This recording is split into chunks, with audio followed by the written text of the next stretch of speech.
एक गांव में एक आदमी रहता था, सीधा साधा भोला भाला आदमी। अच्छा, आदमी इतना खतरनाक था कि वो कुछ काम करता नहीं था, केवल खाता था। तो वो आदमी इतना खाता था, जहां खाता था वहीं लुढ़क जाता। घर वाले हैरान, घर वाले बोले कुछ काम किया करो। ये बोला हमसे काम आम नहीं होता है। घर वाले हैरान, काम के ना काज के दुश्मन अनाज के, कितने दिन तक खिलाएं। एक दिन घर वाले भाइयों ने भी कह दिया जाओ, काम धाम कुछ करते नहीं, घर में पड़े पड़े खा रहे। बेचारा निकल आया, क्या करे। सामने एक मंदिर था, मंदिर के महंत जी बाहर बैठे थे। ये पहुंच गया, महाराज जी प्रणाम। हाँ खुश रहो, कल्याण हो तुम्हारा। इसने गौर से देखा, महात्मा बहुत मोटे ताजे हैं, तो हर व्यक्ति को तो अपने हिसाब से ही दिखता है। इसने कहा ये भी मोटे ताजे हैं, हम भी मोटे ताजे हैं, लगता है ये भी खाने ही वाले हैं ज्यादा। तब तक महात्मा जी के 2-4 चेला निकल आए बाहर, वो भी मोटे ताजे। अरे इसने कहा यहाँ तो सब एक जैसे हैं, लगता है यहाँ खूब खाते हैं। इसने कहा गुरुजी हमें चेला बना लो, चेला। महात्मा बोले बन जाओ। महाराज एक बात बताओ, काम क्या करना है। महात्मा बोले देखो भाई, काम तो कुछ नहीं है, एक ही काम है। क्या? सुबह शाम आरती होगी, सीताराम करना है। इसने कहा ये कोई बड़ा काम थोड़ी है, सीताराम करते रहेंगे।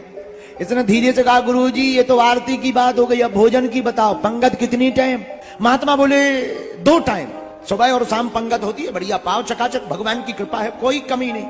ये बोला महाराज 2 बेर में कुछ नहीं होना है, कम से कम 4 बार लगेगा। ठीक है, 4 नहीं 5 बार खा। इसने कहा ये बढ़िया रहा, काम कुछ करना नहीं है, खाना ही भर है। अब तो ये सुबह शाम आरती में खड़ा हो जाए, सीताराम सीताराम सीताराम सीताराम, ताली बजाए, और जैसे ही जयकारा आरती का लगे सोई भंडारी के पास पहुंच जाए, ले आओ और खूब खाए, वहीं लेट जाए। और सुबह होए फिर नहाए, आरती में सीताराम सीताराम, आरती गाए, बढ़िया प्रणाम करे, और फिर भंडारी के पास पहुंच जाए, भंडारी जी ले आ। लेकिन इसे क्या पता कि यहाँ भी मुसीबत आने वाली। एक दिन सुबह से भंडारी जी ने कुछ नहीं बनाया, चूल्हा शांत, भंडारी जी धूप में बैठे, ठंडियों का दिन। इसने जाकर के महंत जी से पूछा महाराज आज क्या हड़ताल है? क्यों? चूल्हा जल ही नहीं रहा, और जब चूल्हा नहीं जलेगा तो बनेगा क्या, और बनेगा नहीं तो मिलेगा क्या। महंत जी बोले अरे दरअसल बताना भूल गए। बोले आज बेटा एकादशी है। बोले महाराज तो? बोले बेटा एकादशी है तो एकादशी में ना कुछ बनेगा ना कुछ मिलेगा। ये हाथ जोड़ के बोला गुरुजी हमें भी नहीं मिलेगा। महात्मा जी बोले वो तो किसी को नहीं मिल रहा है, नियम है, एकादशी है, कुछ नहीं बनेगा। हाथ जोड़ के बोला गुरुजी आपके इतने चेला हैं, औरों को एकादशी करवा दो, हमें छोड़ दो। महंत जी बोले क्यों?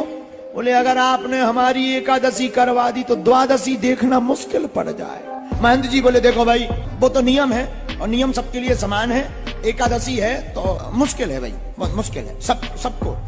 ये बोला महाराज हमारी तो दुर्दशा हो जाने तो कल पर अर्थी की तैयारी कर लो। बोले इतनी दिक्कत? बोले और क्या महाराज। अब बेचारा, इसने कहा क्या किया जाए? महात्मा जी आप ही कुछ बताओ।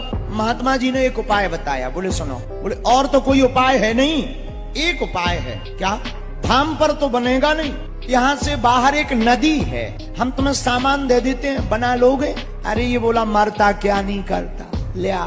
महंत जी ने भंडारी जी से कह दिया भंडारी जी रामलाल को बढ़िया सा सामान दे दो। थोड़ा सा आटा दे दिया, 2 सेर आटा दिया। इसने कहा 2 नहीं थोड़ा और ज्यादा। 3 सेर आटा ले लिया, गुड़ ले लिया, चोखा का सामान ले लिया। ये जाने लगा नदी के किनारे बनाने के लिए। महंत जी बोले सुनो इधर आओ। हाँ वैसे तो